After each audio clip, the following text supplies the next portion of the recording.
Hi, I'm Steve Adolf, and this year was my third ride, and next year will be my fourth. David DeRoche. My name is Garth McFadden. Donna Rodman. My name is Paul Chapman. Dave Canal. And I've done the ride 6 times. I've done the Ride to Conquer Cancer 5 times in British Columbia and 1 time in Ontario. I've done the Ride to Conquer Cancer 4 times. And I've done 9 rides to conquer cancer. 2018 will be my 10th Ride to Conquer Cancer. My name's Tracy Gowans, and 2017 was my very first time doing the ride. I love the Ride to Conquer Cancer. I love the camaraderie. My favorite part is either the finish line and riding over and feeling that sense of accomplishment of completing another ride, or just the experience, I think, of riding along with people that you know, people that you've met along the way, and seeing some of the same faces year after year. I get juice out of seeing people exceed their expectations. You know, from the day one, people would, come up and say, "Hey, Paul, great, congratulations for doing it." I think it inspires others, it inspires the community, it creates a sense of community.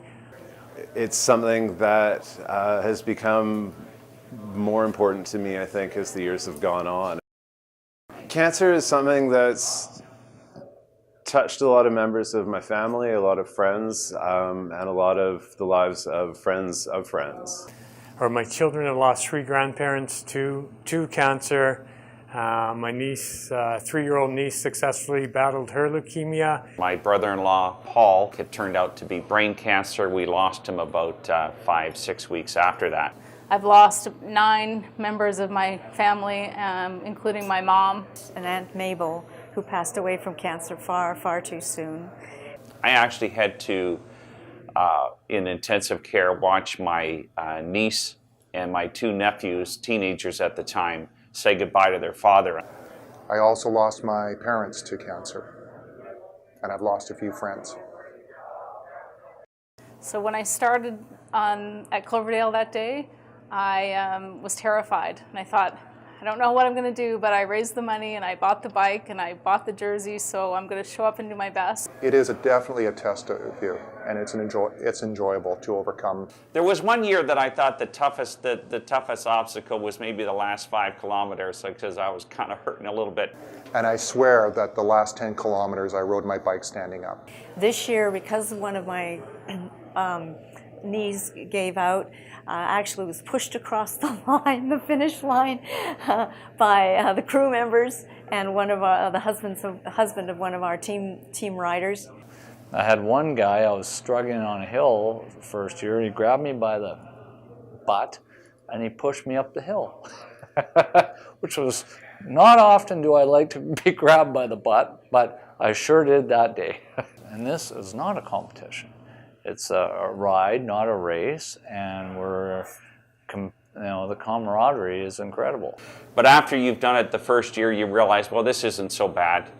There's not really any obstacles when you put your mind to it. I'm a cancer survivor, and it was important to me to prove that I hadn't been beaten by cancer. I was diagnosed to die in 6 months back then, and when somebody tells you you're going to die at 38, it's not much fun. The real reason I'm standing here in front of you is a lot of people in the past ran the Terry Fox runs, raised money for cancer research, and that developed the surgical techniques and the diagnostic techniques that saved my life. A lot of it is to thank them and to pay it forward to others who don't, so that they have the same chance of survival or to beat this horrid disease. There's not too many people out there that have not been affected by cancer one way or another, whether it's a friend, relative, co-worker.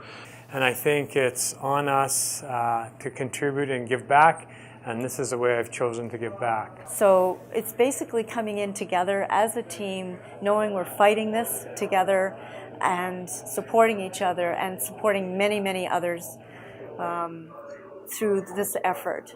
And it takes a whole community to do it. There's way too much cancer in this world, and I'd like to be part of the solution.